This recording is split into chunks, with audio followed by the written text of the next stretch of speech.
Nous sommes ici à la manifestation parisienne pour porter les revendications que tout nouveau gouvernement devra entendre. Elles sont au nombre de 4. La première, c'est bien sûr l'abrogation du budget Bayrou et de toutes ses mesures austéritaires. On pense par exemple évidemment aux jours fériés. Ça, c'est gagné.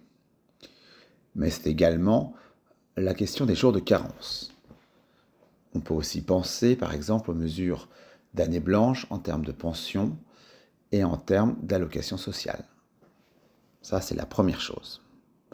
La deuxième, c'est évidemment l'abrogation de la réforme des retraites. Là-dessus, on ne lâchera rien. On le dit très fermement, il y a une majorité dans ce pays pour exiger l'abrogation de la réforme des retraites. L'Assemblée nationale a même voté cette abrogation. Donc maintenant, le gouvernement doit l'entendre et doit abroger cette réforme. Ensuite, le troisième point, c'est la question des salaires. Nous demandons l'augmentation des salaires, à commencer par une hausse du SMIC à 2 000 € brut. Et ensuite, bien sûr, tous les salaires. L'indexation des salaires sur le SMIC, c'est ce qu'on appelle l'échelle mobile des salaires. Et enfin, le quatrième point, c'est la question de la justice fiscale. Donc évidemment, vous connaissez tous le slogan « De l'argent, il y en a dans les poches du patronat ».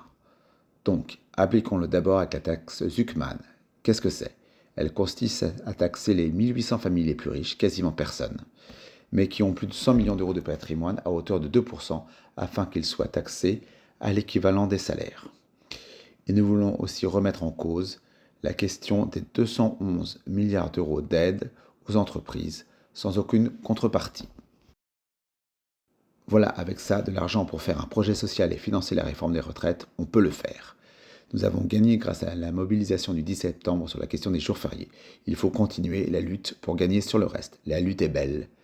Vive la lutte!